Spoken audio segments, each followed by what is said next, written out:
que tienes la sensación de que no hay nada. Y es en ese momento donde puedes empezar a reconocer quién eres tú en verdad, sin el personaje que has dejado, sin el estatus, sin todo el contexto. Me imagino como la escena de un acantilado, ¿no? Que llegas y dices, ¡wow!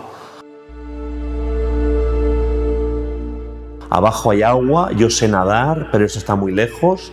No sé si moriré en el salto, pero tengo que saltar, ¿no? El mayor enemigo de un empresario o de un alto ejecutivo es él mismo. O sea, no es el mercado, no son los clientes, no son los productos, es yo mismo. Los conflictos internos que manejamos cuando vivimos desde el ego consumen mucha energía. Yo sé que soy psiquiatra o que soy español o que soy de tal ideología tal, porque yo me lo cuento a mí mismo. Hace 30 años yo era una persona exitosa, o los demás lo hubieran definido así, ¿no? Primero de todo éxito es ¿para qué? ¿Para qué todo el juego? El día que te paras te das cuenta de que tu única obsesión es tener, pero no disfrutas lo que tienes. ¿Y esto por qué es importante? Porque esto requiere de un pararse. Parar muchas veces implica el darse cuenta del vacío de nuestras vidas. Esto te lo dice la gente, ¿no? Dices que me siento vacío.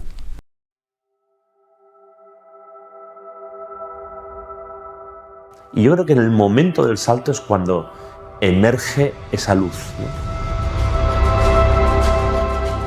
O sea, una luz que dice, no eras lo que tú te creías, eres mucho más, pero no necesitas todo lo que tenías antes, necesitas mucho menos, ¿no?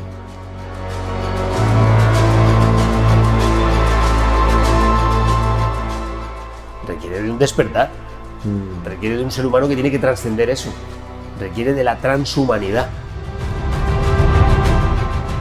Es el nuevo ser humano. El nuevo ser humano, la nueva sociedad, yo no sé si es tocando fondo o a través de la exponencialidad, lo que va a encontrar es una trascendencia a un lugar diferente. Yo soy lo que soy ahora, la experiencia de conocer en este momento, pero no estoy influenciado por toda mi historia biográfica. Hay que humanizarlo todo, hay que volver a poner a la persona en el lugar que le corresponde. Yo creo que sí necesitas que ocurran determinadas cosas en tu vida que te saquen de tu realidad, ¿no? Que te levanten una alerta, que te provoquen esa sensación de desajuste, ¿no? Que yo te decía al principio. Si no, estás un poco anestesiado persiguiendo la zanahoria. Pues eso me ayuda un poco también a relativizar todo cuando estoy en España y tenemos trabajo, y tenemos un problema de trabajo que parece que se va a acabar el mundo, ¿no? Ni se acaba el mundo, ni se acaba absolutamente nada, ¿no? ¿Cuál es la terapia más efectiva? La terapia más efectiva es la que está basada en el amor. ¿Cuál es la empresa más efectiva? Pues la empresa que esté humanizada. Porque entonces, claro que se pueden hacer cosas juntos, porque pueden tenerse conversaciones auténticas, porque uno no tiene miedo de las consecuencias, se puede abrir. Claro que entonces el propósito es clave, porque el propósito es lo que marca una dirección común, lo que produce una alineación entre mentes y corazones. El viejo paradigma se construye sobre egos, sobre estatus, y el nuevo paradigma se construye sobre lo eco, crear ecosistemas. Ese es el nuevo paradigma, es humanizar a las personas. Ese es el gran cambio que tenemos que ver como futuro de lo que una organización puede hacer.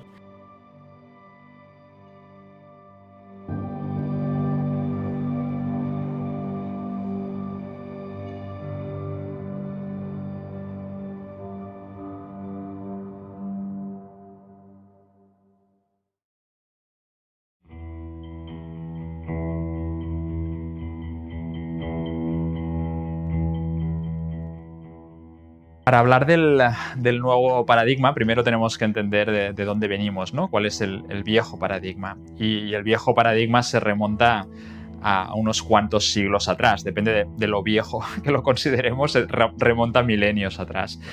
Fijaos que antes de que emergiera el capitalismo, y utilizo el verbo emerger en el sentido estricto, el capitalismo no lo inventó nadie, sino que fue algo que emergió de las relaciones socioeconómicas que se daban en la humanidad hace unos cuantos siglos. Previo a que emergiera el capitalismo, lo que había eran sistemas autoritarios donde pues, quien más fuerza tenía utilizaba su fuerza para extraer la riqueza de la mayoría. O sea, había unos pocos con mucha fuerza que se dedicaban a extraer la riqueza del resto. Y esto era el sistema económico, ha sido el sistema económico prevalente durante la totalidad prácticamente de la civilización. Solo hasta hace unos pocos siglos emerge un nuevo paradigma, que es el capitalismo. Este paradigma se basa en algo que es casi un cóctel milagroso, porque la economía siempre ha intentado encontrar soluciones a la escasez y por tanto han sido soluciones basadas en cómo sobrevivimos, ¿no? Y hasta hace unos siglos, como decía, pues esa lucha por la supervivencia pues se basaba en el modelo extractivo. Se basa en básicamente 2 o 3 nuevos parámetros, que son por un lado la aparición del dinero, por otro lado es el tema del derecho de propiedad y por otro lado está el acceso al libre mercado. Y básicamente lo que sucede cuando combinas estas 3 cosas es que el poder se redistribuye de una nueva forma y pasa de estar en manos de déspotas y tiranos que lo ejercían para extraer la riqueza de la mayoría del pueblo a estar en manos de los que tienen las mejores ideas. Y esto cambia las reglas del juego.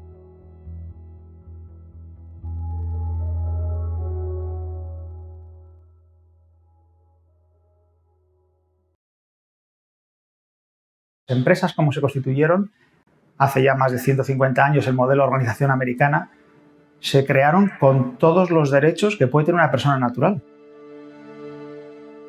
como tenemos nosotros. Tiene el derecho de crecer, de reproducirse, de morir, paga sus impuestos. ¿Qué nos diferencia a nosotros de las empresas? Que las empresas no tienen una responsabilidad moral hacia la sociedad. Se han creado solamente con un objetivo de obtener.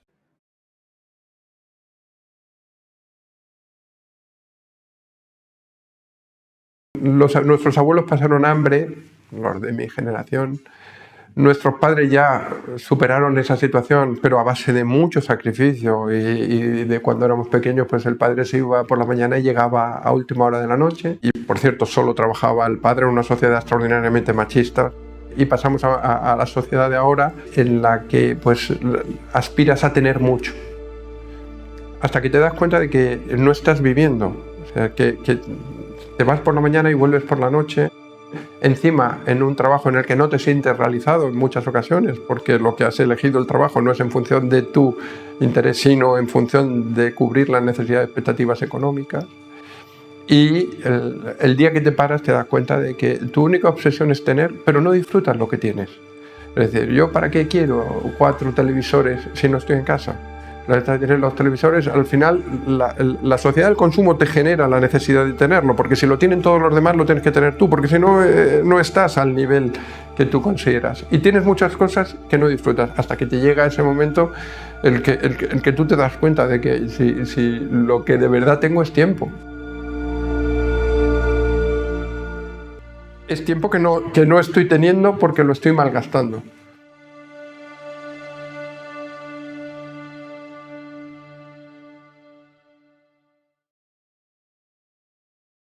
Preguntaron por qué funciona también el capitalismo. Está claro que ha habido una guerra fría en el mundo entre el capitalismo y el marxismo, Pacto de Varsovia contra la OTAN, Muro de Berlín. Y está claro que unos han ganado y los otros han perdido, ¿no? El marxismo ha sido claramente derrotado, el comunismo, porque el comunismo me parece muy poco humano. Es un planteamiento muy bonito, todos igual, todos las mismas, repartamos la riqueza, pero la realidad es que eso no está en la naturaleza humana, porque la naturaleza humana es distinta, y hay gente con talento y gente sin talento, y hay gente trabajadora y hay gente perezosa. Entonces, tratar a todos por igual es generar la desigualdad. Entonces, ¿el capitalismo funciona? Mucho mejor, pero claro, el capitalismo salvaje también es antropológicamente nefasto, porque plantea, ¿por qué funciona? Porque nos están generando deseos.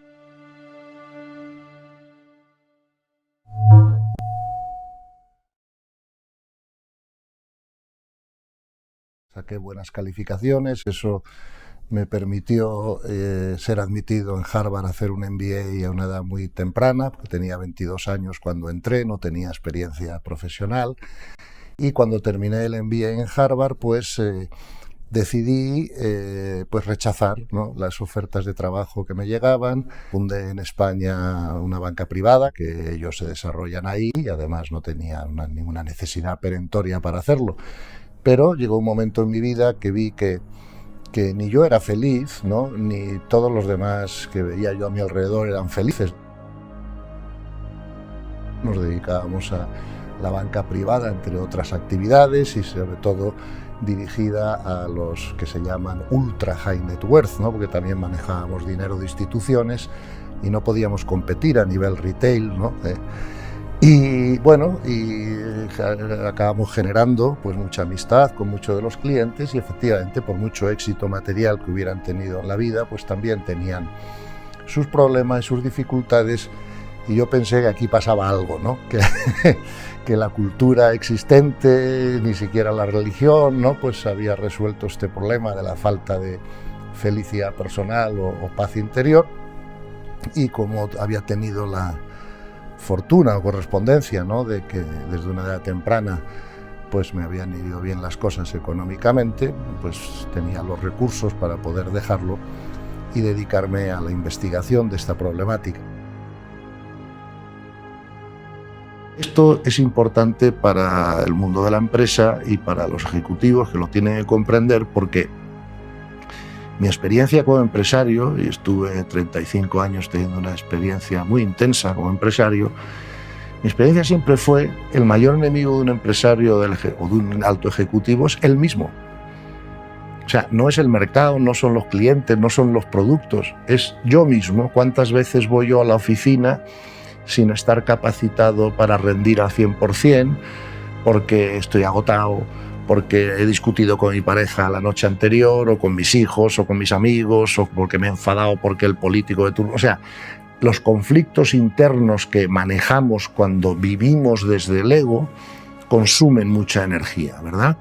Y cuando perdemos vibración o perdemos energía, perdemos creatividad. Tenía mucha peor salud a los 35 años de la que tengo ahora a los 66, ¿no? Es increíble, ¿no?, pero es verdad. Porque ahora tengo paz interior y entonces no.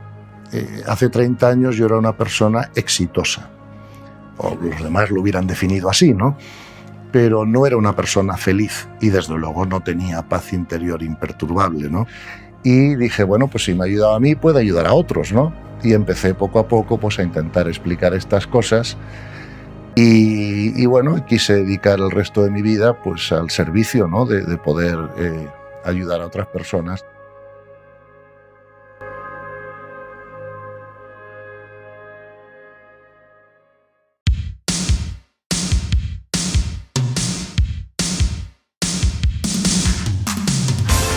Años 80. Yo lo miro fundamentalmente desde el marco nacional, que es el que conozco, es el que he vivido aquí más, ¿no?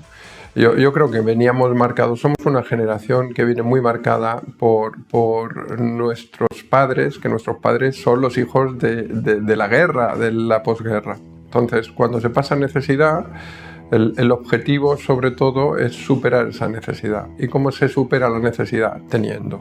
La obsesión es acumula conocimiento y luego dedícate a un trabajo que te dé dinero, porque con el dinero evitas la necesidad, que es lo que hemos pasado durante muchos años. Entonces aprendes por un lado aprendes el sacrificio, pero por otro aprendes la ambición. Entonces ¿cuál es la vida? La vida es pues conseguir, cuanto más consigas, más tendrás para poder afrontar todas las necesidades que vas a atravesar. Eso convierte a la gente en gente que persigue fundamentalmente es el éxito económico. Entonces la obsesión en aquel entonces es estudia mucho porque encontrarás un buen trabajo, y si tienes un buen trabajo ganarás dinero, y con el dinero serás feliz en tu vida. Identificación, dinero igual a felicidad. Y por parte del empresario igualmente. Era ganar dinero, pero también, como veníamos con la situación de posguerra y de necesidad, arriesgar lo menos posible, que yo creo que es algo que se ha dado mucho en nuestros empresarios, que es la filosofía esta del pelotazo. Yo tengo que ganar mucho y arriesgar poco. Y como eso va unido a que para ganar mucho tengo que tener poco gasto, eso explica que el trabajador no se encuentra en las mejores condiciones. Y también explica un poco que la tendencia haya sido trasladada a nuestros hijos, y a muchos de nuestros hijos que estén ya, los que son de la siguiente generación, pues se han dedicado a crear empresas, pero para ganar dinero. De ahí que muchas veces la filosofía es crear una empresa para venderla, no para realizarte en ella, sino que ¿qué es lo que quiero? Lo que quiero es generar algo, y en cuanto tenga valor lo vendo y hago otra cosa para generar algo y volver a tener, porque lo importante es tener, y cuanto más tenga, más feliz voy a ser, que es la gran equivocación. O sea, ese para mí es el gran engaño, no de nuestros padres, que solo van a pensar lo bueno para nosotros, sino de nuestra época. La época es identificar el dinero con felicidad.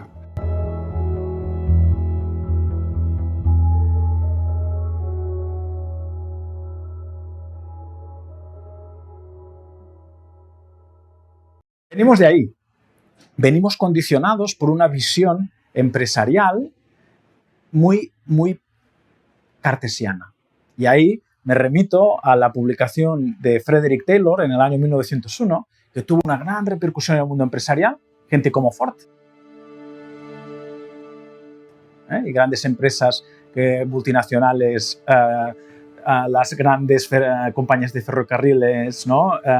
Empresas como Ford, que luego inventó la assembly line, ¿no? La producción de ensamblaje masivo, conceptos como económicos que luego calaron a todo el mundo y se enseñan todavía en las facultades de economía, como las economías de escala, la economía de efecto goteo, ¿no? Que es el principio que dice, si tú ganas, tenemos que ganar dinero.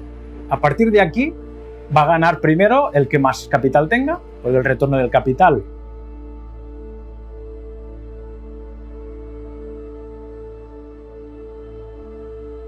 primero de todo éxito es ¿para qué? ¿Para qué todo el juego? ¿Para qué vivimos? ¿Para qué queremos conseguir un éxito?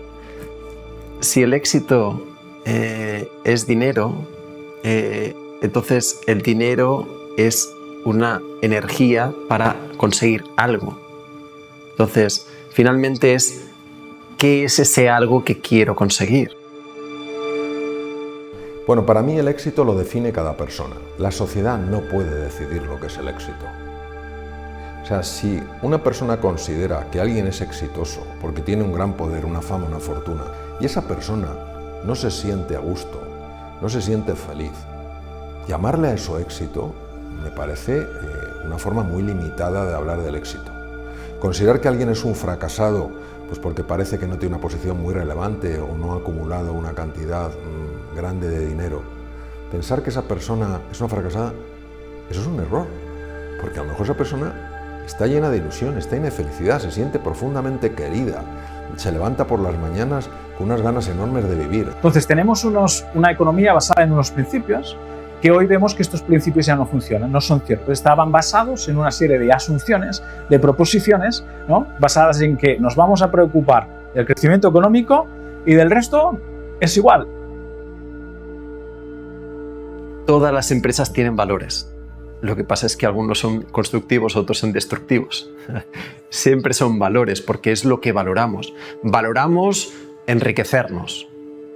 Valoramos eso, ¿no? Que me gane el mejor, ¿no? Eso hace, por ejemplo, en un modelo del siglo XX, lo que hacemos en un modelo del siglo XX es potenciar el mejor, ¿no? El que tiene más convencimiento, más determinación, y eso genera una organización basada en la competencia. Ya verás que mejorará nuestro estado de bienestar, mejorará nuestro bienestar personal e individual por la suma de las utilidades, mejorará nuestra salud. Esto, en cierto modo, ha sido así. En cierto modo digo porque ha beneficiado a ciertas personas. Pero si miramos el conjunto de la humanidad, muchos no han sido beneficiados de esto, y no solo esto, sino que este sistema económico extractivo, pensando que otra de las asunciones del sistema es que los recursos son infinitos, los recursos naturales, energía, agua, los materiales que utilizamos para fabricar los dispositivos electrónicos, las baterías eléctricas, etcétera, etcétera, etcétera. Esto pensábamos que ahí podíamos ir sacando y tirando de recursos. Entonces, en una organización basada en la competencia, gana el más fuerte. Y el que no es el más fuerte pierde. Pero todo esto hace que en un grupo de 10 personas destaca uno y los otros 9 quedan retrasados, ¿no? Entonces, ahí lo que pasa es que no se aprovecha el beneficio colectivo. Personas, empresarios de grandes fortunas o de gran éxito profesional consideraban que su vida no había sido realizada, ¿no? Y entonces, finalmente, eso nos habla de que el éxito económico no significa un éxito vital.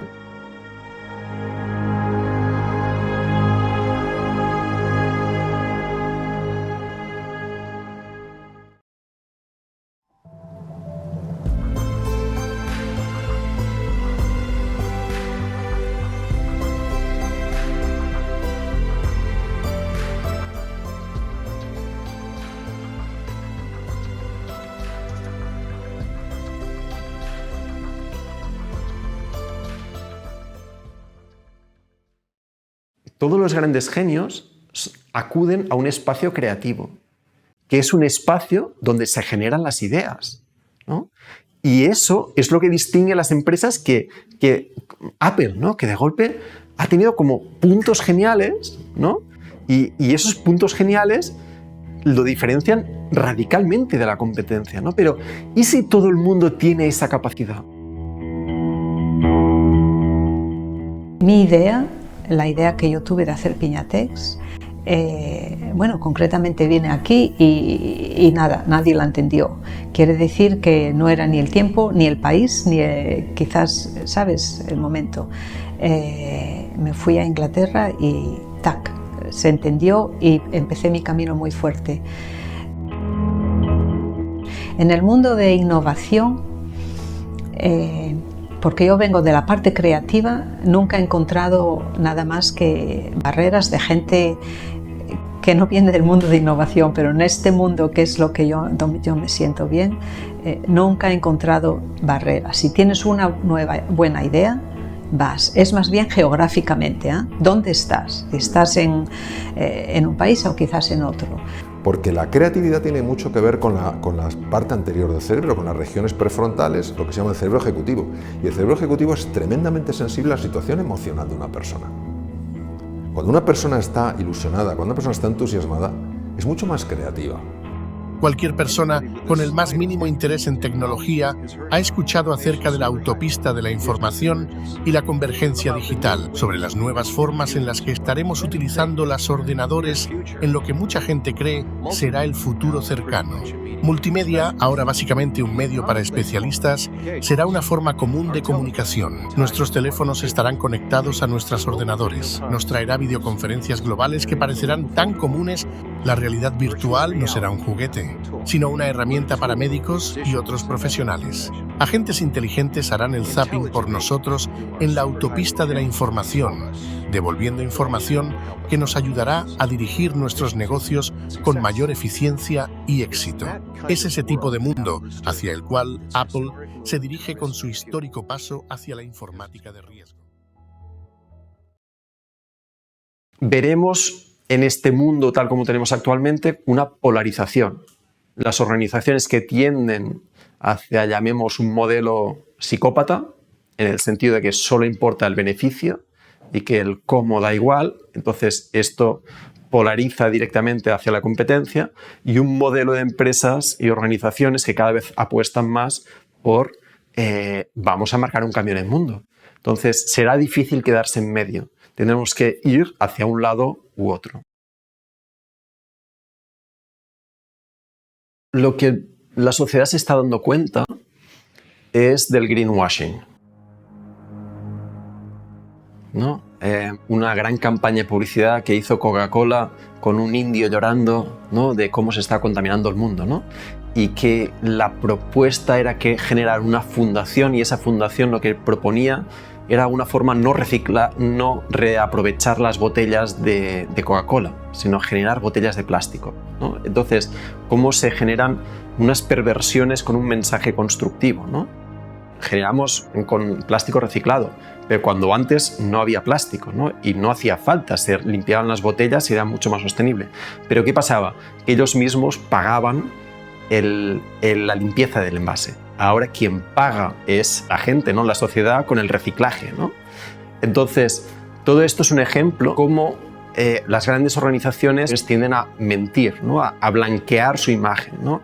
Todo esto que genera una gran desconfianza hacia las marcas. Hay mucho greenwashing, muchísimo. Hay mucho de eso, pero a todos los niveles también. O sea que estamos en un caos, de cierta manera. Tenemos que cambiar. Muchas de estas grandes empresas o pequeñas no saben cómo cambiar. No sé si conoces el Higgs Index. Cuando tienes un ciclo, tienes que decir usas tanta agua, usas tanta electricidad, usas todo esto, bueno, Higgs. Y era como la Biblia. Y ahora hemos visto hace unos días que también esta gente que dices tú no pueden hacer greenwashing, pues también hacían greenwashing, dijeron lo siento, tenemos que volver a hacerlo. O sea que greenwashing está por todos los sitios, pero hay de todo, ¿eh?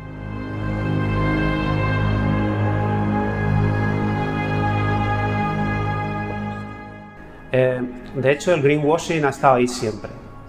Yo, en mi experiencia de empresa, he estado dentro de las energías verdes y las tecnologías limpias, y ahí hubo mucho greenwashing.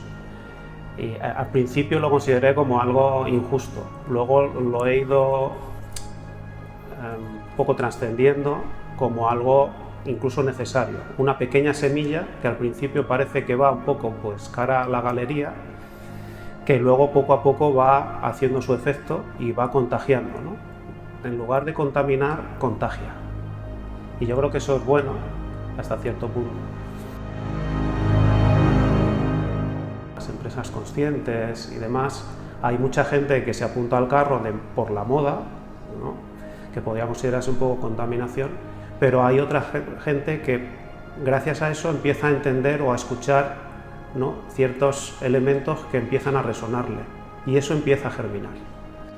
Lo vemos claramente con la sostenibilidad, ¿no?, que hay muchas grandes marcas o no tan grandes que dicen que son sostenibles cuando realmente no lo son, ¿no?, o que son biológicos o que son lo que sea. Entonces, esto al mismo tiempo es una gran oportunidad para la gente que es auténtica.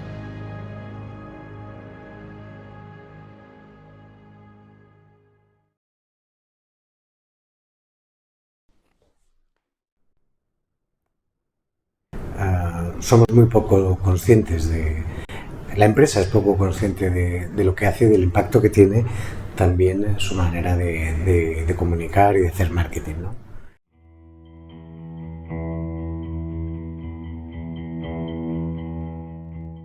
Hoy por hoy el marketing es mentir, es engañar, es manipular. De hecho, las escuelas de marketing lo que se enseña es a manipular a la gente.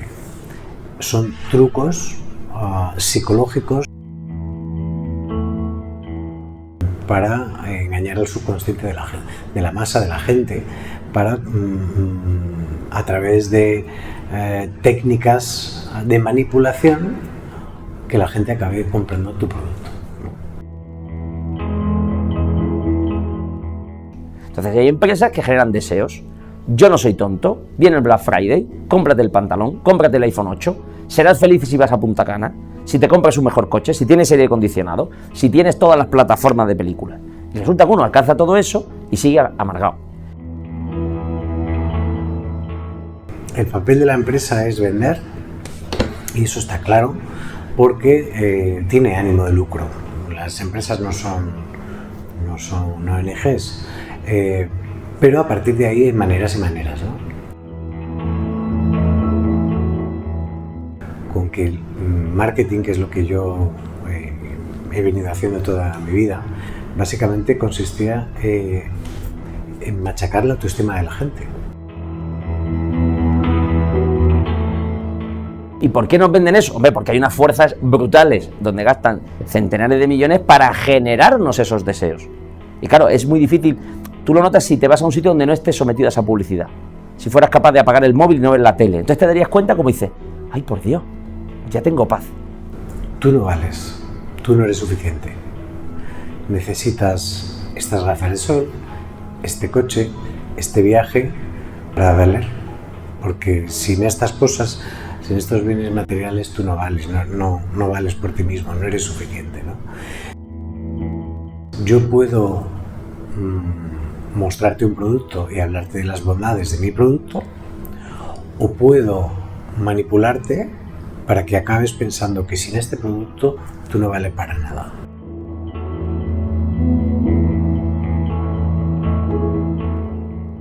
Pero la felicidad no está fuera, no está en las cosas externas, está dentro. Pero nosotros hemos puesto la felicidad fuera, en objetos, y estamos continuamente consumiendo objetos. La sociedad de consumo se basa en esto, pero si la gente se da cuenta, consigues un objeto y ya te dura 3-6 meses esa sensación de satisfacción, pero inmediatamente eso se agota, te aburre, necesitas otros 3-6 meses, otro, en un proceso sin fin. Y al final la adicción es al propio proceso de desear, no tanto al objeto. El objeto casi da igual, ¿no? Y en este contexto la felicidad se ha convertido en un objeto de consumo, en un objeto de competición. Las redes sociales además le dan más autobombo. Pero si tú estás todo el día sometido al albor del deseo de la materia, podemos hablar del deseo sexual, podríamos hablar del deseo del consumo, podríamos hablar del deseo del placer. Pues claro, eso es infinito, no te sacia nunca.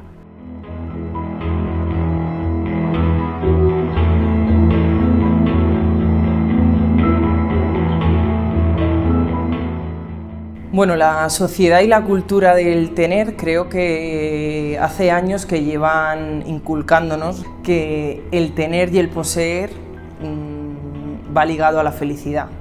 Hemos convertido elementos materiales en el núcleo de la vida de un ser humano. Tanto tienes, tanto vales. Pues no, tú vales independientemente de que tengas más o menos, y por eso te voy a tratar con la dignidad con la que se trata a un ser humano. Te posiciona en determinados estatus y que el que tiene mucho es mucho y el que no tiene nada no es nada. Pero creo que ahí está el fallo. Por eso hacemos tantas cosas, para que parezca que somos felices, porque se identifica la felicidad con hacer todas estas cosas, ¿no? Y estamos continuamente pues intentando competir. Muchas veces implica el darse cuenta del vacío de nuestras vidas. Esto te lo dice la gente, ¿no? Dices que me siento vacío, ¿no? Y sin embargo, si estoy haciendo cosas, consigo no sentir, no conectar con los sentimientos reales, ¿no?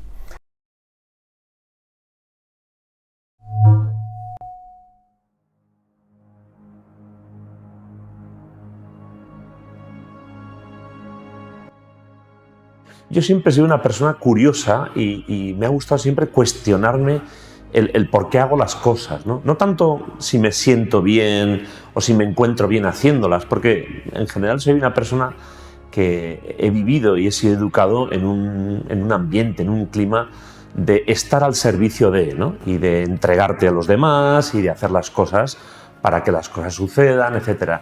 Y cuando yo trabajaba en organizaciones, en empresas, bueno, digamos, tradicionales, bueno, pues no me cuestionaba mucho cómo me sentía yo. Lo que me cuestionaba era ¿para qué? ¿Esto para qué? ¿No?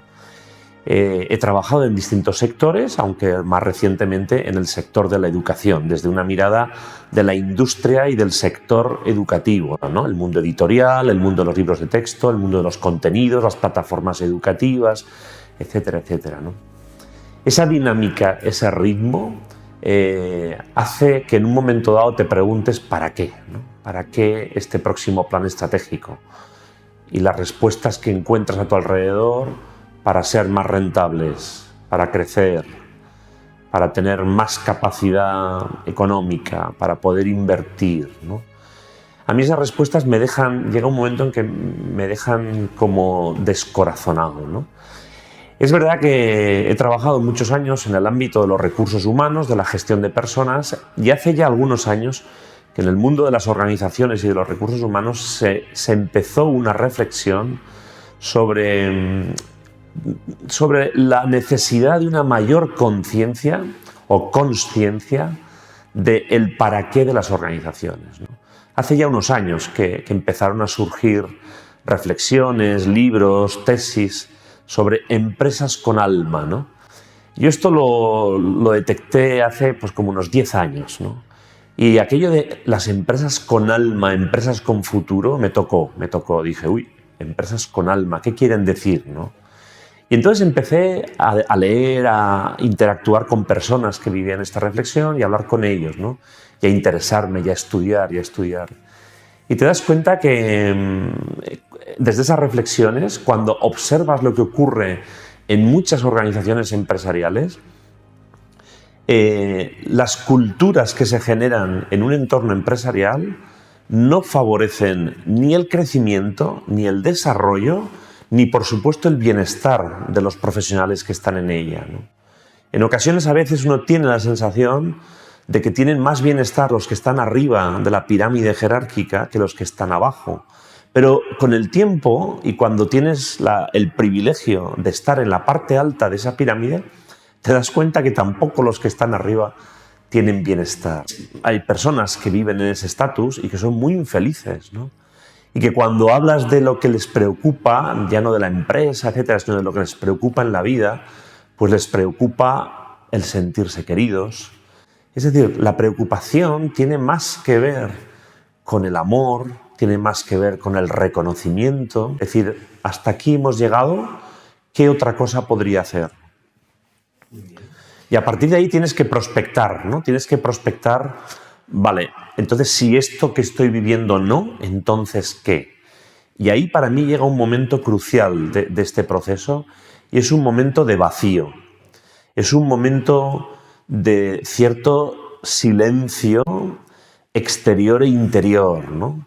Primero hasta que tomas la decisión, pero una vez la decisión la has tomado, hay mucha gente que no toma la decisión si no tiene totalmente construido el puente, es decir, si no tiene su próximo destino ya configurado, ¿no? En mi caso, no sé si por atrevimiento, por audacia o por confianza base, yo decidí dar el paso sin tener la otra parte del puente construida, ¿no? Y entonces ahí se produce un momento que algunos llaman el punto ciego, ¿no? O el punto de vacío.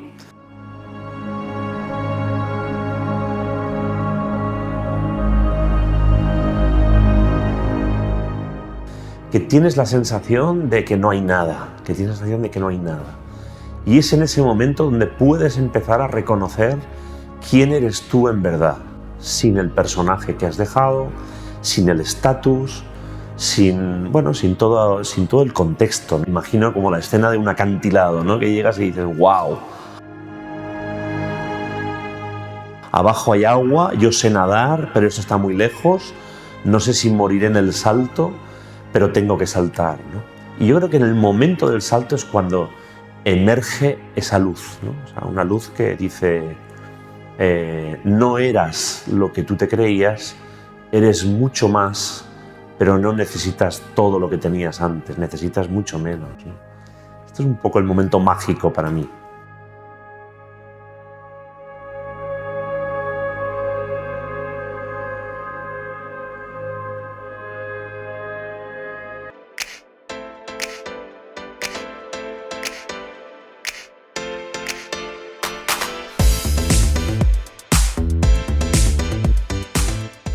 Pido a mis trabajadores que se despierten asustados todas las mañanas. No deberían tener miedo de nuestros competidores, deberían tener miedo de nuestros clientes. Esas son las personas con las que tenemos una relación. Esas son las personas que nos mandan dinero. Estamos en una tendencia cada vez más humanista. Por ejemplo, a comienzos del siglo XX se trabajaban 100 horas a la semana en Estados Unidos, en el ámbito de la construcción. Nadie decía nada, sin mutarse. En el Imperio Romano era normal trabajar 8 días seguidos sin parar, ¿no? Por ponerte un par de ejemplos de cosas que hasta la fecha pues, me da igual. A día de hoy, el respeto por los espacios de bienestar y por la persona es cada vez mayor. Antiguamente pues teníamos esto, el líder que manda, el líder autoritario, el líder que sabe, el líder que te ordena. Y yo creo que ya estamos viendo los primeros pasos en los que las metodologías Agile se refieren a servant leadership, el líder al servicio. Y eso es completamente otra forma de entender el equipo y de entender las personas. Tú tienes un equipo donde todos son expertos en lo suyo y tú como líder te pones al servicio del equipo y de cada una de las personas de tu equipo para sacar lo mejor posible de todo el grupo. Cuando tú quieres que una persona haga algo, la mejor manera de que no lo haga es ordenándoselo. Cuando tú necesitas mover a la acción a alguien, lo has de hacer a través de la inspiración. Nunca lo vas a conseguir a través del mando. El miedo consigue acciones reactivas, la inspiración consigue acciones proactivas.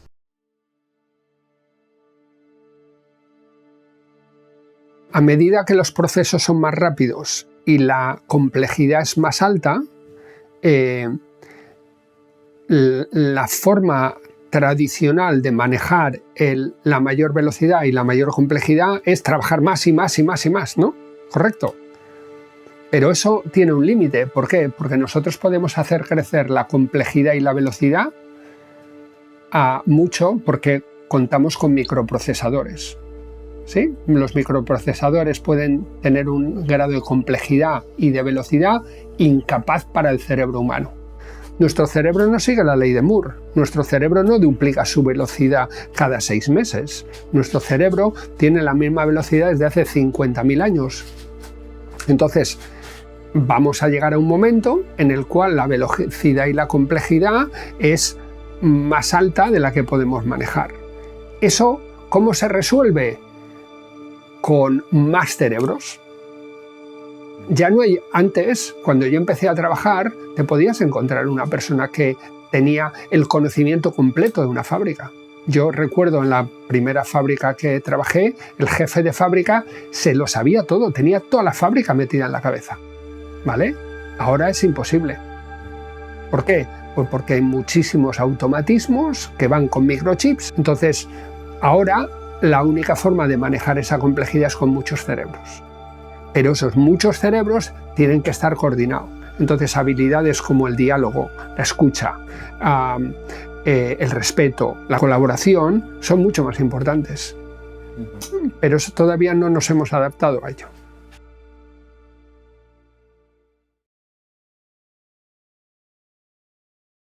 Nosotros nos han enseñado a vivir como si viviéramos una línea recta. ¿Qué es eso? Eso es que tú y yo, en estos momentos, somos el resultado de todo lo que fue nuestro pasado. Es decir, la suma de todos los puntos o la progresión matemática de todos los puntos del pasado nos lleva a este presente. Y eso no es mentira. Pero aunque no sea mentira, no es el modo en que la sociedad se ha comportado.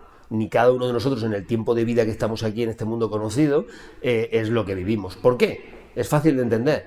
Porque nosotros realmente somos todos esos puntos, pero en cada uno de los puntos lo que hemos tenido es una progresión. Es decir, por contarlo a nivel social, que se entenderá más fácil, en la edad de piedra, darse cuenta al ser humano de que ponerle un palo a una piedra era necesario para tener un martillo o tener una flecha, le costó 600.000 años. Estamos hablando del Pleistoceno superior.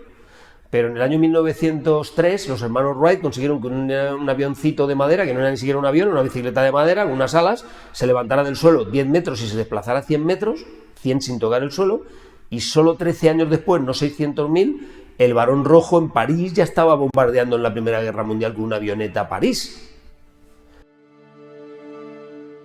Y si no nos han engañado, pues no he hecho el número ahora, pero 30 o 40 años después estábamos pisando la Luna.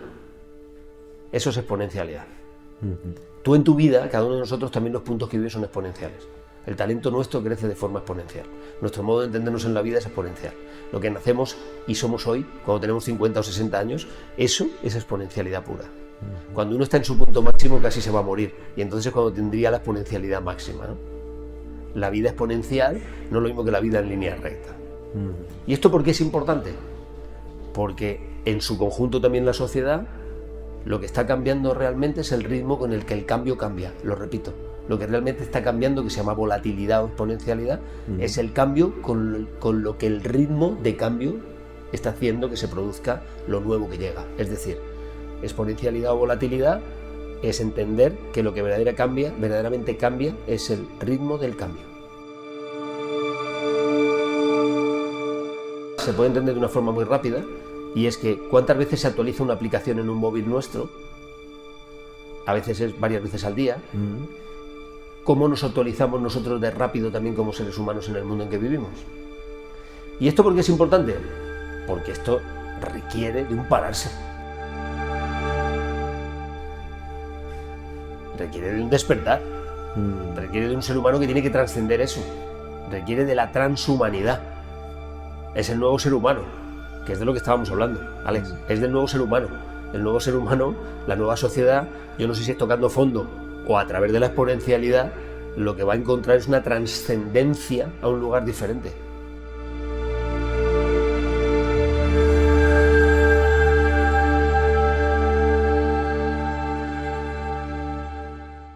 Talento a día de hoy pues es un talento mucho más versátil y se mueve mucho más que hace años, ¿no? O sea, en los 80, en los 90, era mucho más monolítico todo. Monolítico, no te puedes mover de aquí, si te vas de una empresa estás mal visto. ¿Por qué cambiaste tantas veces de trabajo? ¡Qué desastre!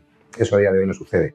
La gente joven, oye, mira por su bienestar. Precisamente hay más consciencia a la hora de estudiar a uno mismo, más autoconocimiento.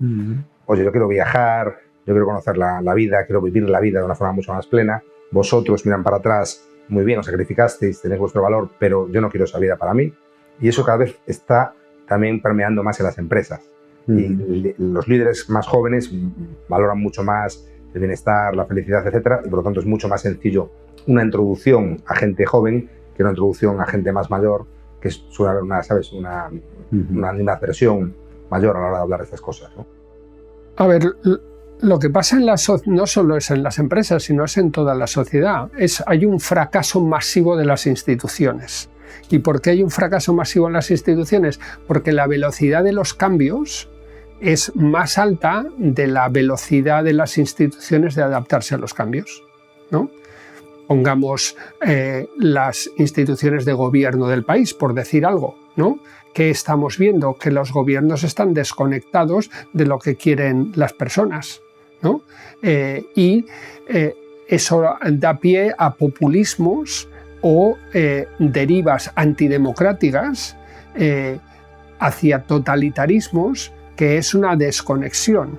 Se vende al electorado unas ideas que luego no son irrealizables, pero eso también lo tenemos en la educación. Es decir, el modelo educativo no está preparando a los niños y a las niñas para los trabajos que vienen. ¿Por qué? Porque están haciendo los trabajos que había, no los trabajos que va a haber, porque eso no lo saben. Entonces, el modelo educativo está anclado, no sé, en el siglo XIX, XVIII, XVII.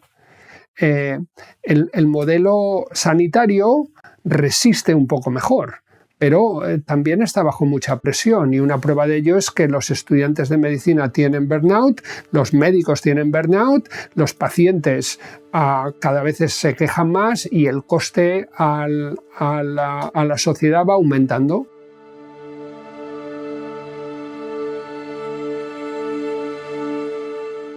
Todo lo que ha pasado nos tiene que hacer reflexionar sobre qué tipo de sociedad queremos ser y sobre qué tipo de trato hay que dar a la gente, ¿no? Ya no solo el tratamiento, siempre digo, ¿no? En España se hace lista de profesionales más valorados según la ciudadanía, ¿no? Pues siempre los sanitarios están al top, ¿no? No están los abogados, no están los políticos, siempre están los sanitarios arriba, ¿no?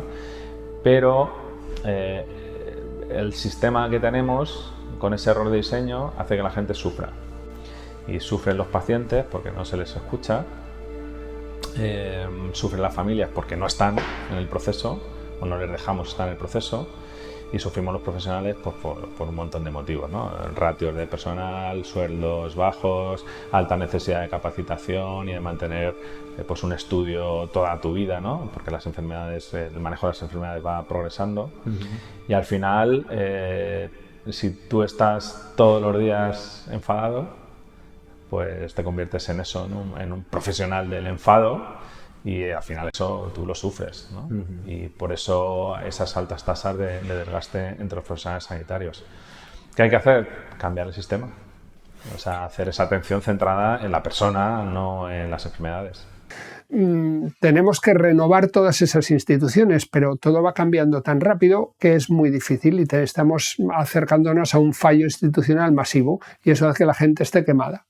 Es decir, que esto es porque no se ha adaptado esto al grado de complejidad de la sociedad y no se están resolviendo los problemas de la sociedad.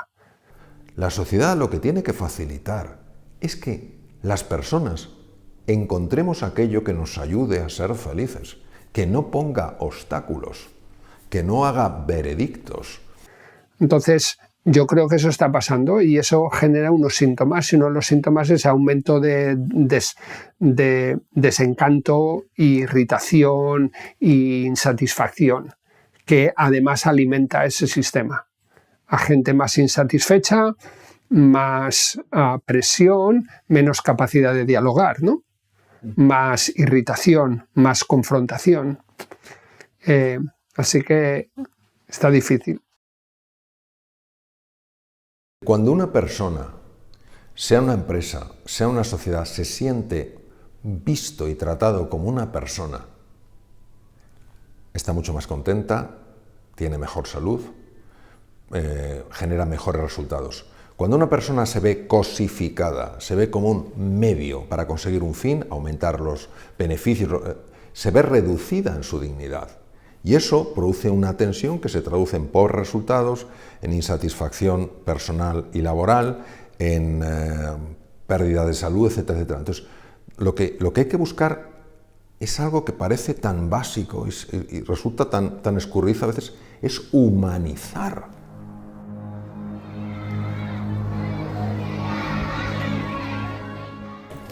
¿Qué hacemos aquí? Pues echar una mano, ¿no? Que hay que echar una mano cuando se puede.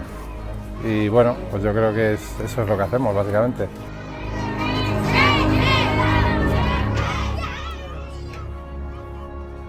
Estamos en Zambia, estamos a las afueras de Kampala, que es suburbio, como podéis ver, bastante pobre.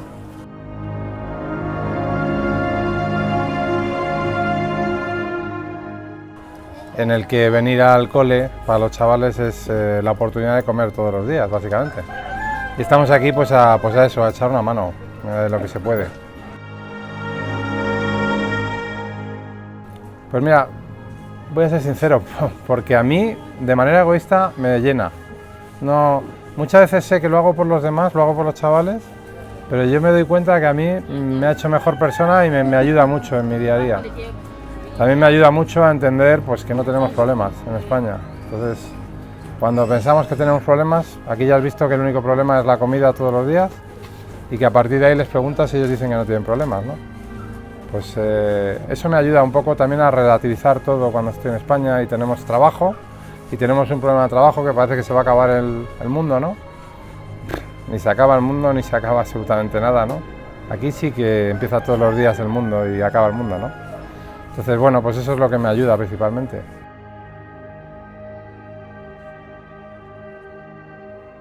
Bueno, tienes ventajas de muchos tipos, ¿no? Las fiscales, las primeras que como empresa pues hay que también considerar. Bueno, pues al estamos dados de alta en el AECID y cualquier empresa que participe, que realice aportaciones a la ONG, pues se puede gravar el 35% de lo aportado. Yo creo más y más en una cosa que se llama salario emocional, que además me lo aplico a mí mismo. A mí me gusta lo que hago y para mí todo lo que rodea lo que hago y el cómo lo hago, pues es lo que tiene que llenarme en el día a día, ¿no? Y creo que a un empleado no solamente le llena lo que le pagan, sino también lo que hace y en lo que participa su empresa y de lo que le hace parte su empresa, ¿no? Bueno, por contarte, nosotros somos una entidad de certificación, verificación, inspección. La empresa la empecé hace 25 años. Pues el retorno que yo obtengo por mis donaciones están maximizadas. Para mí siempre fue natural el dedicar una pequeña parte de lo que facturamos a ayudar.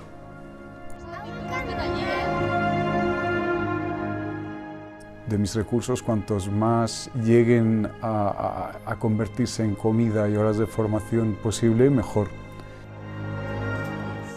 Tenemos un acuerdo con la plantilla de que la persona que vaya ahí, si va 2 semanas, cuenta solamente como una semana de vacaciones.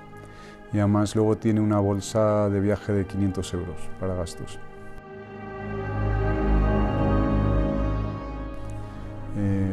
Lo que pasa es que tiene que estar esas 2 semanas en el colegio ayudando dando clases. Pues aquí casi todos son químicos, físicos, biólogos, ingenieros, pues normalmente alguna clase de naturales, matemáticas o informática. La persona que fue le encantó y volvió muy impactada y creo que esa persona ha sido muy interesante que haya ido, por lo menos una persona, para compartir su experiencia con los demás. Para el resto yo creo que les gusta saber que el trabajo que hacen también ayuda en donde más falta hace.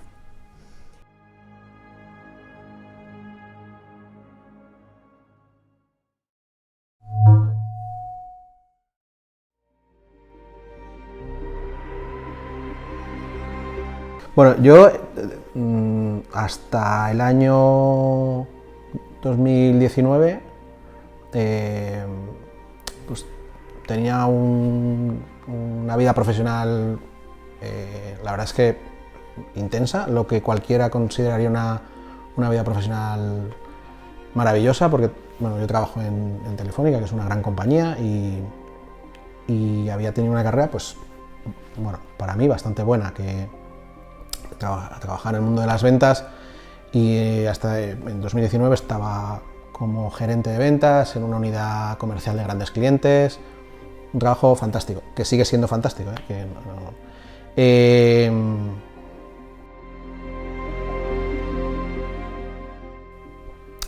pero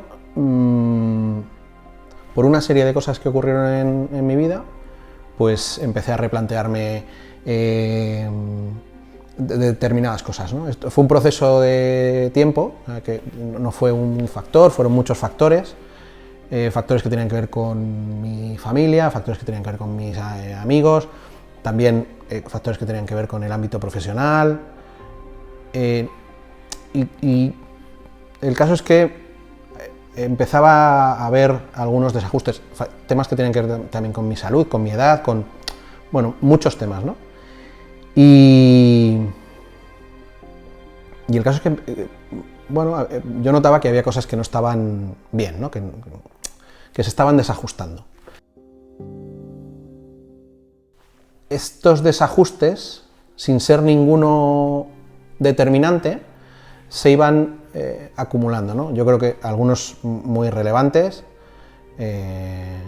pues el fallecimiento de mi suegra, que además fue, bueno, supongo que siempre es traumático, ¿no? Pero por cómo fue, porque seguramente fue demasiado pronto, porque pues, bueno, pues fue un evento muy traumático en la vida de nuestra familia. Y a uno de mis mejores amigos, a mi mejor amigo, le dio un derrame cerebral, a una edad que tampoco es normal que ocurra, que luego salió todo bien, pero ocurrió y luego yo empecé a tener problemas de salud, que también, pues con 40 y tantos, lo normal, tampoco es una cosa extraordinaria, ¿no?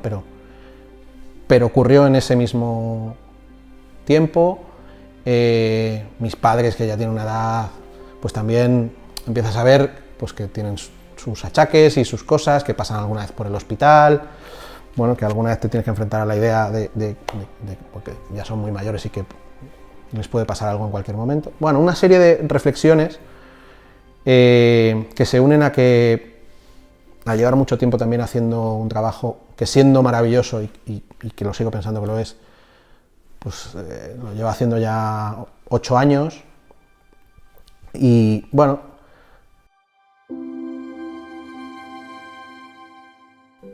todo eso llega un momento que estamos hablando de mayo de 2019, que el desencadenante de mi cambio es que llega el cumpleaños de mi mujer, nos vamos a cenar, cumpleaños, yo llevo mi regalo, había hecho una reserva en un sitio fantástico, todo fenomenal, y cuando le doy el regalo, pues sí, ella abre su regalo, bien, y lo aparta así, y digo, bueno, ¿qué pasa? ¿No te ha gustado? Y me dice, sí, el regalo es maravilloso, pero yo te quería pedir otra cosa. Y me dice, te quería pedir 20 años buenos. Entonces, esto fue un poco el desencadenante de que ya tenía algunas cosas desajustadas y que tenía esa sensación de que estaba necesitando algún cambio, ¿no? Esta fue una reflexión que fue definitiva, ¿no? Cuando me dijo, mira, dentro de 20 años seremos ancianos, que ojalá estemos fantásticos y podamos hacer un montón de cosas, pero haremos un montón de cosas de gente de 65 años. Y entonces yo te quería pedir 20 años buenos. Entonces esto abre ya definitivamente el melón de ponerme a pensar quién soy, qué hago yo aquí, qué quiero en mi vida, qué queremos en nuestra vida, porque fue un ejercicio muy en pareja, muy compartido. Y ese verano ya le planteo a mi jefe que no cuente conmigo para el año siguiente y que me ayude además a buscar una posición donde la compañía se pueda aprovechar de mi background y donde yo pueda llevar otro ritmo de vida. Porque, claro, el ritmo de vida en ventas, en grandes clientes, en una gerencia, en Telefónica y en cualquier otra compañía es una vida súper intensa, ¿no? Yo decidí que yo no podía quedarme de gerente en grandes clientes con la exigencia y la responsabilidad que me daba la compañía y bajar los brazos. No me parecía honesto. Entonces, esa la descarté enseguida y me quedé entre la de marcharme de Telefónica o la de seguir en Telefónica pero con una responsabilidad más baja. Y opté por esta segunda porque a mí, sinceramente, Telefónica me parece una gran compañía para trabajar y porque yo quería seguir dándoles a mis hijos el mensaje de que todas las mañanas hay que levantarse e irse a trabajar. Yo creo que sí necesitas que ocurran determinadas cosas en tu vida que te saquen de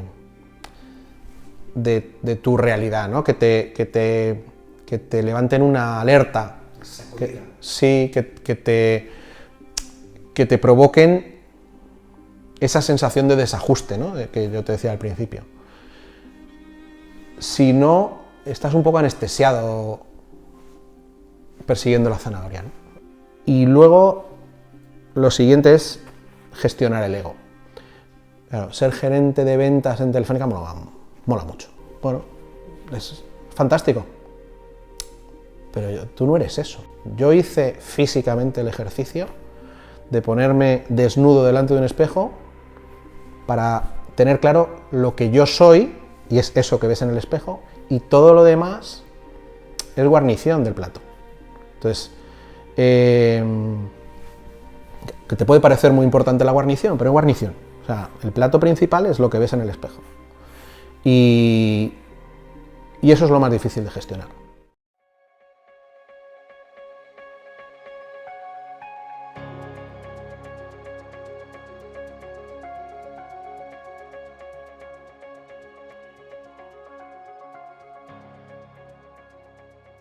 Entonces, ¿qué ocurre? Que nuestra sociedad está y la formamos todos, obviamente, está muy dirigida por el ego. ¿Y al ego qué le interesa? Al ego solo le interesan tres cosas: poder, fama y fortuna. Siempre es la comparación. Yo soy más que tú. Yo no quiero ser menos que tú. Entonces, claro, ¿eso qué hace? Nos aleja. Siempre que comparas, alejas. ¿Soy más o soy menos? Ya te has alejado. El yo, el ego, sería como unas 50, se piensa ahora, ¿no?, en psicología, etiquetas con las que nos identificamos y a las que estamos absolutamente incrustados y las defendemos ante el mundo. Por eso se le llama también el personaje, ¿no? Es como el personaje que nosotros defendemos ante el mundo. Digamos que nosotros construimos un personaje para sobrevivir y para adaptarnos al medio, ¿correcto? Y ese personaje normalmente nace de una necesidad, ¿vale? Una necesidad que puede ser, para unos es más sobrevivir, protegerse, para otros es más desplegar su talento y crecer, ¿vale? Lo que ocurre es que a medida que van cambiando las circunstancias, el personaje no siempre evoluciona según evoluciona el medio, ¿vale? Y a veces se produce una desconexión entre lo que la empresa necesita o pide y lo que ese personaje ofrece.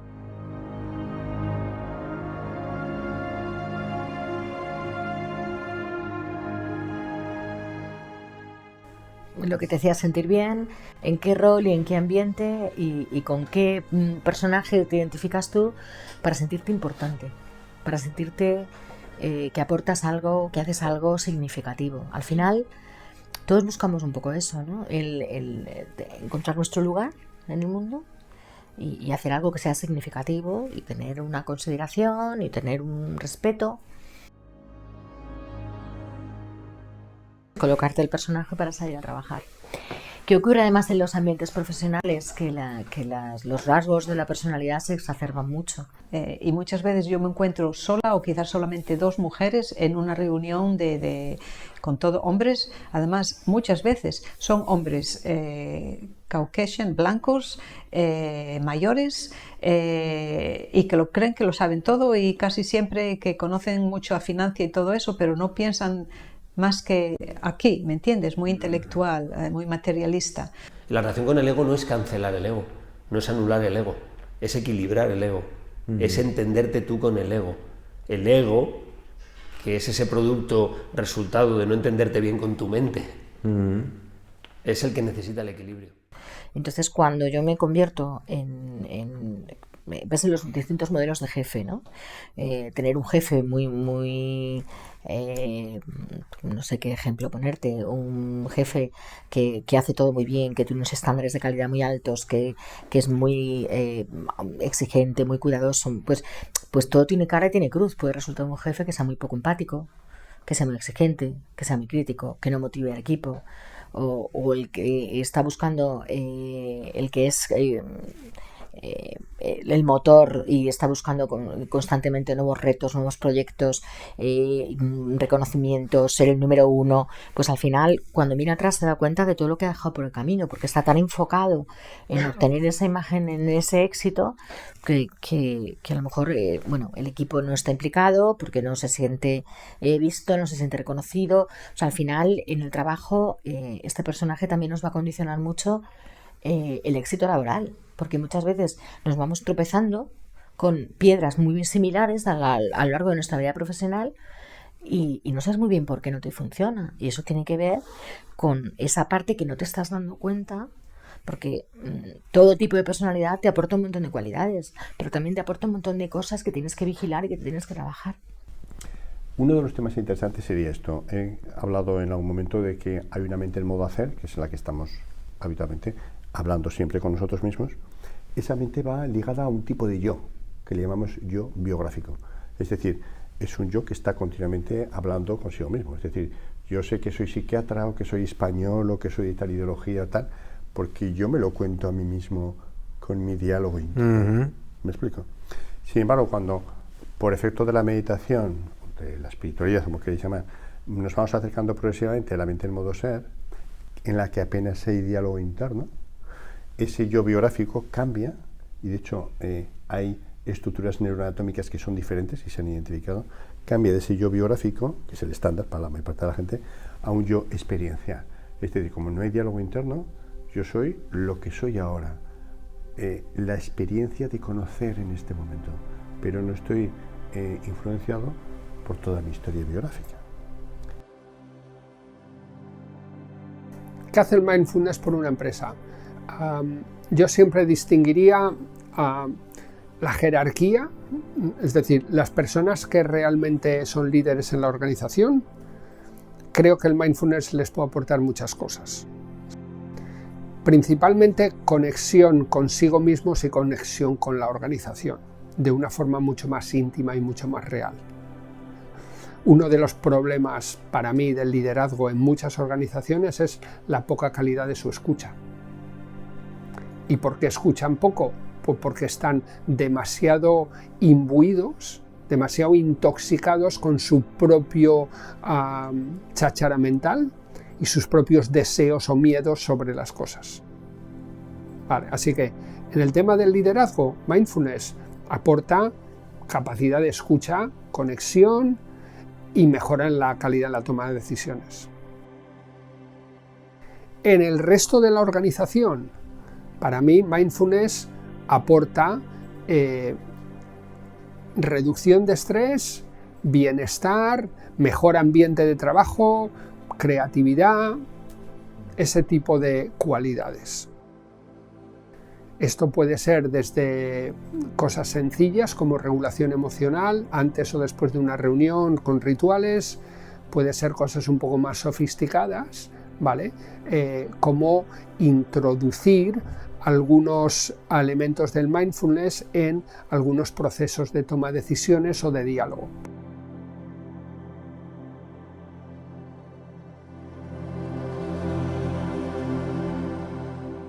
Viene de esa intención a ganar más, a tener algo materialístico, a tener un título, un puesto, un coche, un no sé qué, pero al final lo que estoy viendo que con tiempo, con edad o con madurez las cosas cambian, ¿no? Las perspectivas cambian, prioridades cambian, eso viene con conciencia. O sea, yo creé una expectativa a mi alrededor que el día que dije que lo dejaba, no, fue muy duro. Yo creo que el sentimiento que tengo es que me han vendido una película, la sociedad, y ha llegado un momento, también fue un libro que me leí, en el que este autor se cuestionaba todo. Y me gustó el ejercicio de cuestionarse todo. Pero claro, es un círculo vicioso, porque llega un momento que ya no te crees nada. Y también con algunos burnouts y problemas de mentales, físicos, etc. Y cuando caemos, estamos pensando más cómo podemos hacerlo mejor, en manera distinta.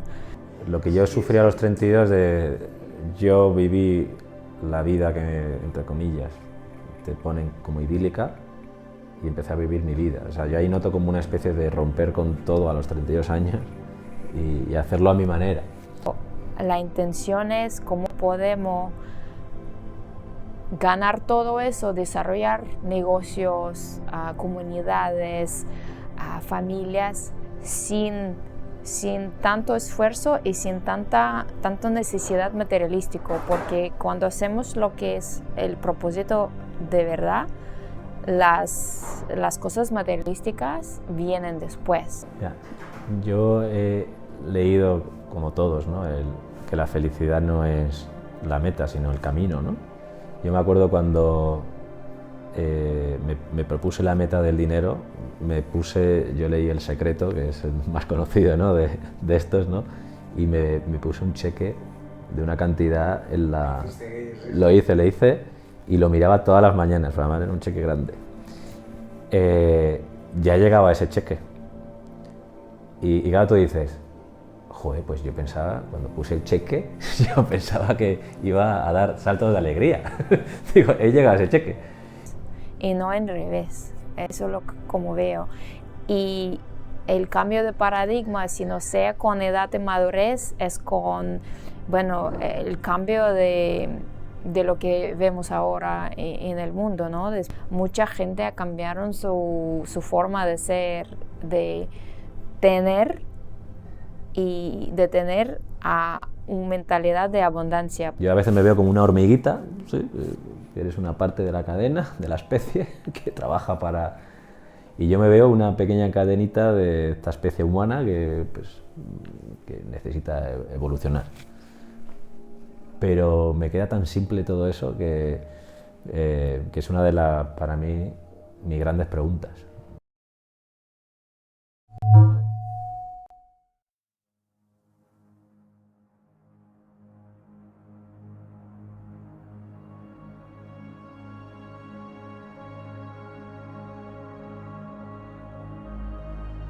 Estudio la carrera, hago un máster, me formo y justo salgo en plena crisis de la construcción.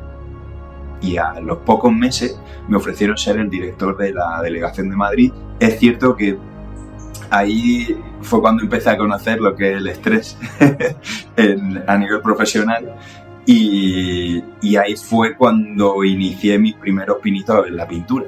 A modo desestresante, retomé un hobby que yo recordaba que me relajaba y nada, me compré unos pinceles, unos colores y unos lienzos en blanco y empecé a probar, ¿no? Bueno, cambié de empresa porque me ofrecieron otro proyecto que era iniciar una nueva delegación desde cero de Madrid. Soy muy férreo de mi equipo, de decir, oye, hay gente que hay que enfocarla a un cierto tipo de trabajo, a unas cualidades, de intentar explotarlas. Otras, entendiendo ya desde el minuto de que la contrata, oye, pues por aquí no va a ser. Pero yo soy muy férreo de decir, tía, hay gente que hay que darle un chance, ¿no? Tú no puedes estar usándolo como si fueran cromos, ¿no?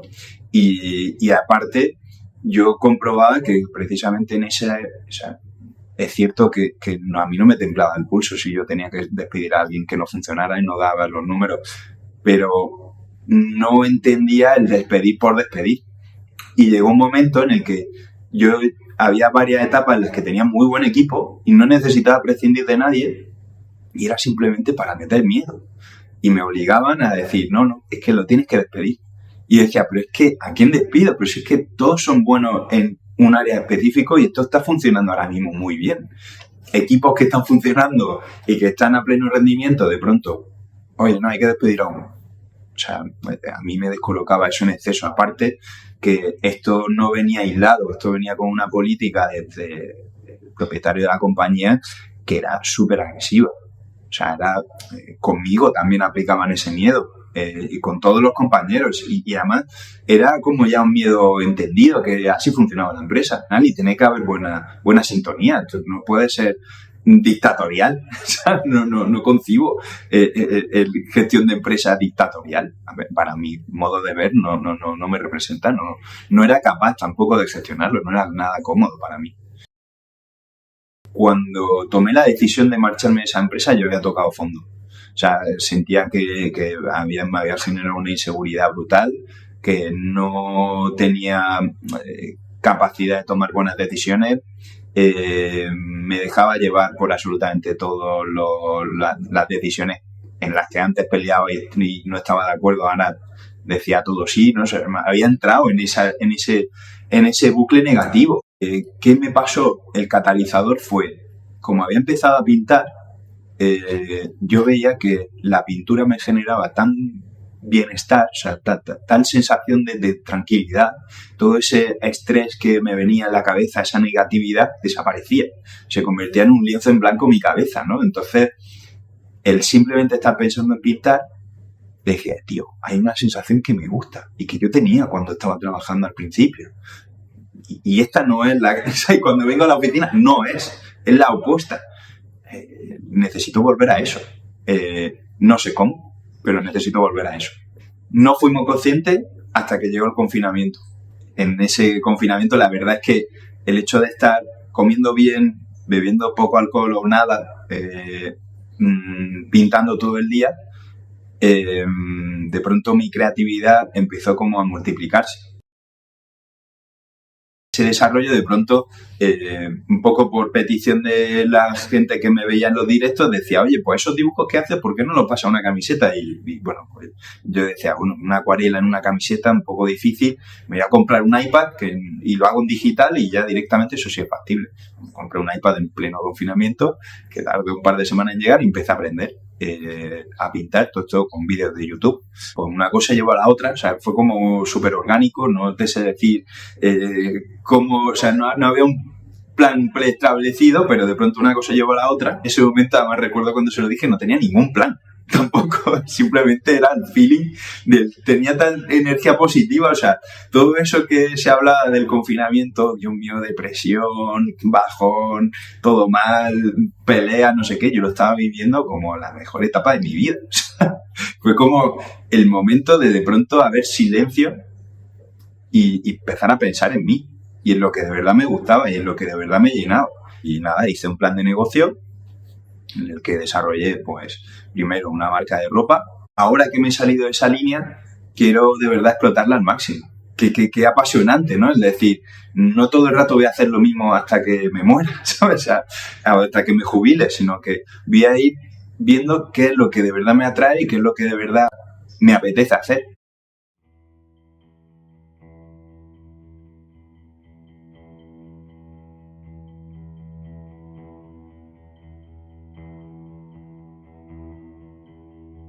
El COVID nos habló de la muerte.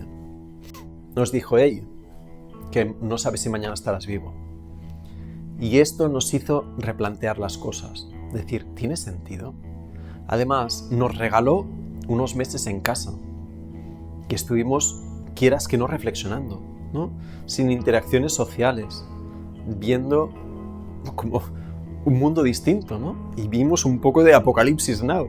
Entonces, todo esto nos hizo reflexionar. ¿Cuál es el sentido de mi vida?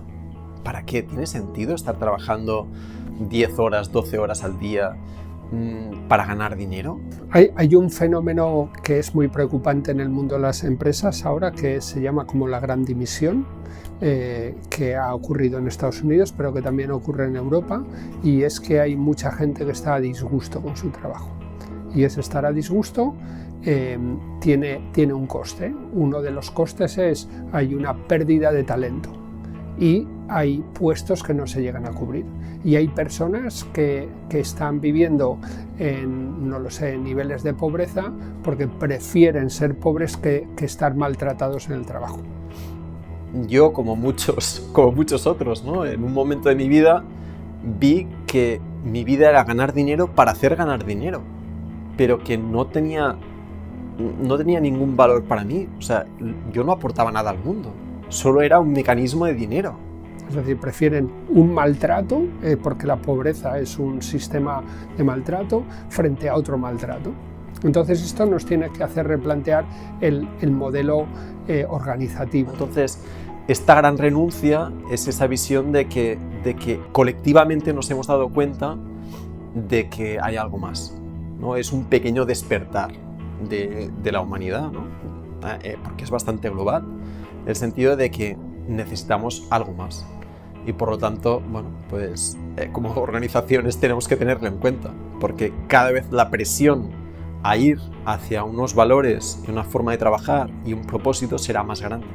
Y tenemos que ir a un modelo organizativo pues que sea respetuoso con las personas, pero que también que sea respetuoso con el medio ambiente y que de alguna forma genere valor multidimensional, no solo valor económico a costa de contaminar, explotar a las personas o no lo sé, o a los consumidores, ¿no? O a los proveedores, sino que genere valor para el planeta. Y ahora ya hay algunas empresas que se están tomando esto en serio, hay incluso certificaciones como lo de B Corp y hay una tendencia en ese sentido. Esa tendencia también va en paralelo con el desarrollo de la conciencia.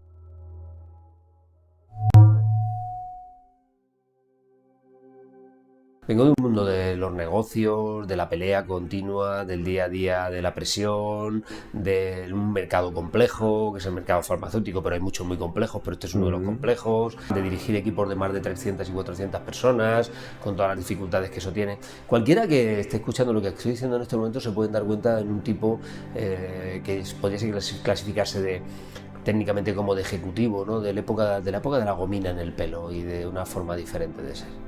Ahí estaba Fernando Botella. ¿Era feliz? Me da igual, es que no voy a entrar en que si lo era, no lo era. Además, si quiero ser sincero contigo, es que no lo sé.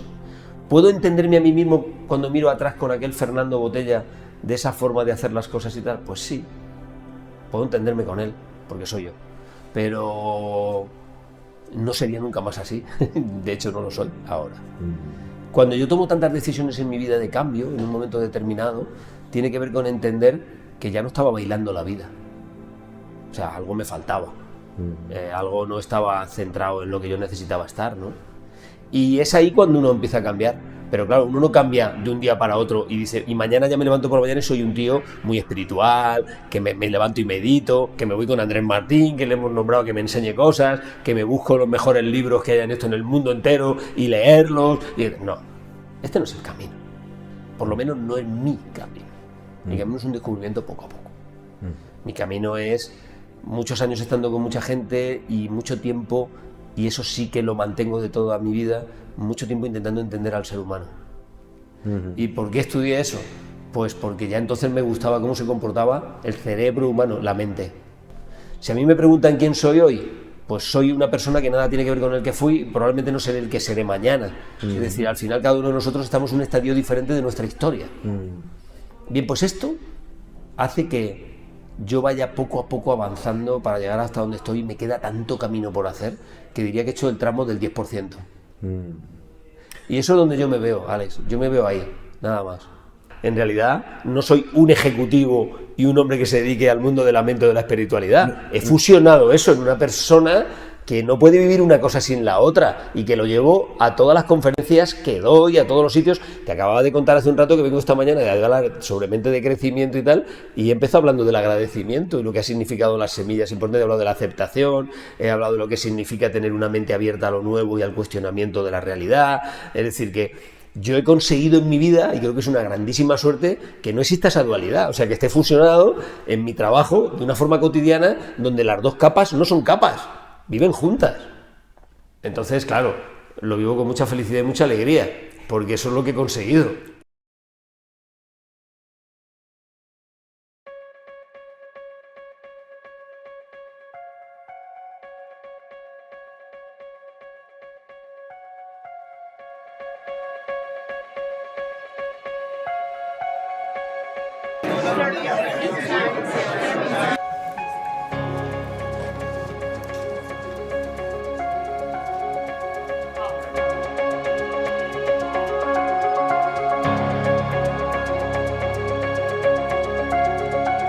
Pues el Summit para mí es una experiencia única porque nunca he vivido la comunidad tan aliada, con tanta energía, y el efecto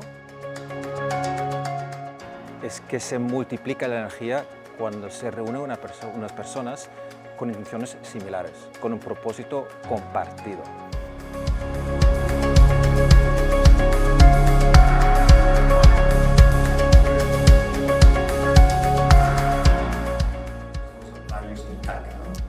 So, I don't know if you guys want to reflect now, but probably if we stop for a few seconds and you write or you think, no, what would be those principles in your company which you wouldn't allow anybody to change?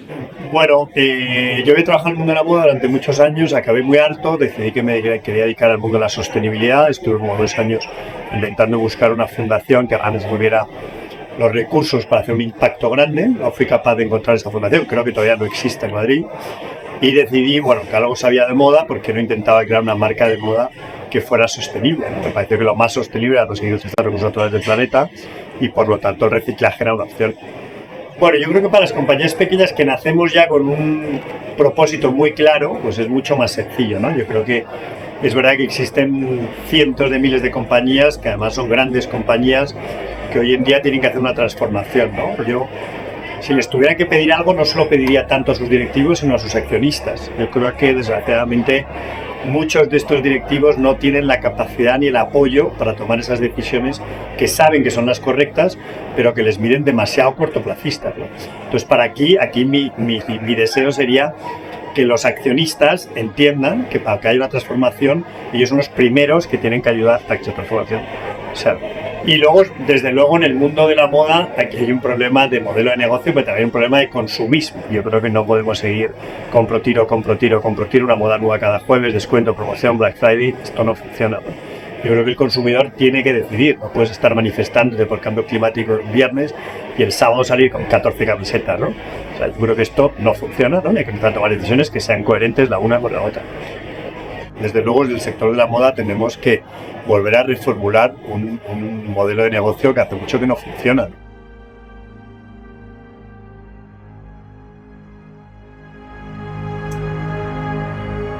Putting it all together is what makes a conscious business. And I would say that... En los últimos 15 años, hemos visto un aumento en la adopción de estas prácticas, con comunidades activas en más de 20 países y varias ciudades. Este crecimiento señala un cambio positivo hacia un capitalismo más consciente y responsable. Sin embargo, todavía estamos en las etapas iniciales de esta transformación. Muchas empresas, especialmente las pequeñas y las cotizadas en bolsa, aún operan bajo la antigua mentalidad de maximizar las ganancias a corto plazo, sin considerar las consecuencias a largo plazo. Pero el cambio está en marcha, impulsado por una mayor conciencia entre los empleados, clientes e inversores. Los empleados buscan propósito y significado en su trabajo. Los clientes exigen productos que sean sostenibles y amigables con el medio ambiente, rechazando aquellos que perjudican al planeta. Los inversores, a su vez, están cada vez más interesados en compañías que no solo prometen buenos retornos financieros, sino que también tienen un impacto positivo en la sociedad y el medio ambiente. And leaving a positive legacy.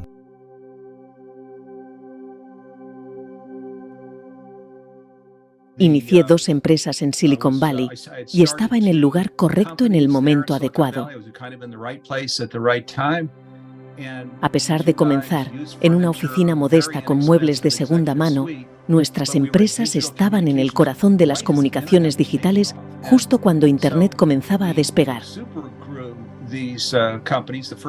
La primera empresa creció hasta alcanzar los $75 millones en 10 años, contratando a más de 175 personas. Luego, lanzamos una segunda empresa que alcanzó los 75 millones en solo 2 años. Este éxito me dio acceso a círculos empresariales élites en Silicon Valley, donde figuras como Reed Hastings, fundador de Netflix, y Gavin Newsom, gobernador de California, formaban parte de mi círculo cercano.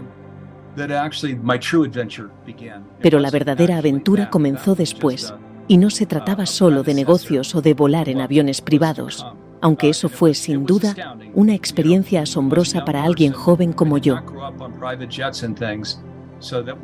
El verdadero tesoro llegó cuando decidí dejar el negocio, vender la empresa y abandonar esas asociaciones empresariales para embarcarme en lo que llamamos el viaje consciente Humanities Team. Yo creo que una empresa de nuevo paradigma, recordemos que paradigma viene del griego, forma de ver, o una sociedad de nuevo paradigma solo tiene una cosa, que es que está profundamente humanizada. No hay que darle más vueltas.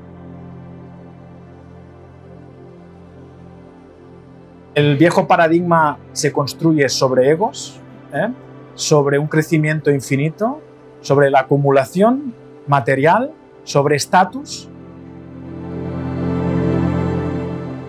Y el nuevo paradigma se construye sobre lo eco, sobre el eco, el crear ecosistemas, el crear organizaciones empatizantes con la ecología, con la sociedad, ¿no? Es una transición del ego al eco. Cada vez encuentro más gente en el mundo del management, de la dirección de empresas, de los ejecutivos en general, no hace falta que sean managers, de gente que se lidera a sí mismo, ocupe la posición que ocupe en las organizaciones públicas o privadas, que están por la labor de entrar en este mundo que nosotros etiquetamos de esta forma, ¿no? De espiritualidad, de mundo consciente, etcétera, etcétera.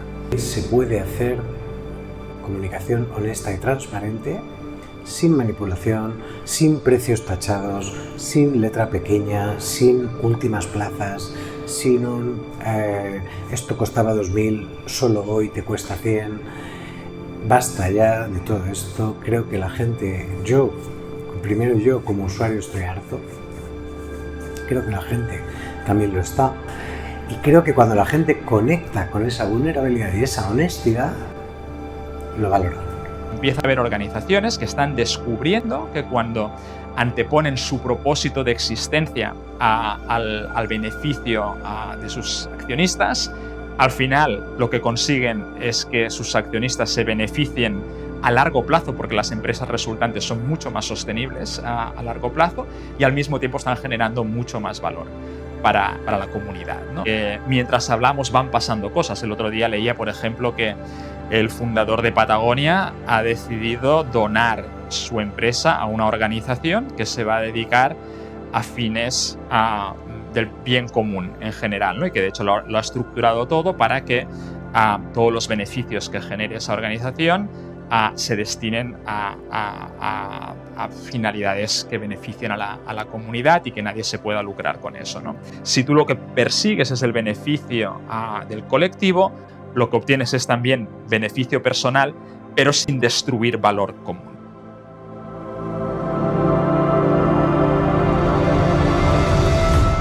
Y ahora parece que eso está empezando a revelarse en nuestra sociedad, y que las empresas ya no solamente tienen que servir a sus stakeholders, a sus accionistas y ser máquinas de ganar dinero.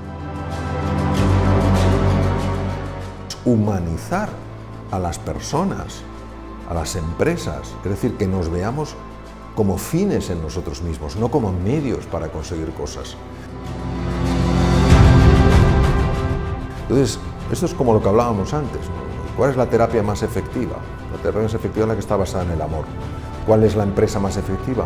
Pues la empresa que esté humanizada. Porque entonces, claro que se pueden hacer cosas juntos, porque pueden tenerse conversaciones auténticas, porque uno no tiene miedo de las consecuencias, se puede abrir. Claro que entonces el propósito es clave, porque el propósito es lo que marca una dirección común, lo que produce una alineación entre mentes y corazones. Entonces, pero es humanizarlo. Hay que humanizarlo todo. Hay que volver a poner a la persona en el lugar que le corresponde.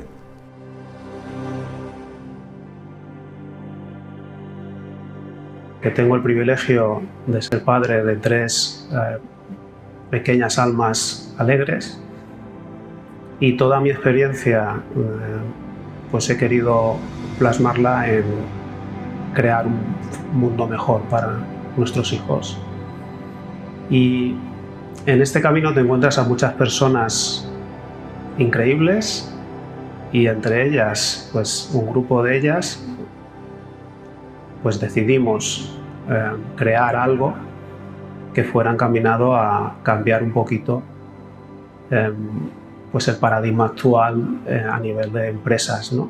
Yo creo que tenemos el privilegio de ser híbridos, que yo llamo híbridos, entre emprendedores, empresarios y personas que estamos ahora más apoyando este nuevo paradigma, pues para crear ese tipo de cambio, ¿no? Y el cambio no es solo en las estructuras y en las empresas, sino en la propia forma de pensar y en la propia forma de ver un poco cómo generar ese cambio, ¿no?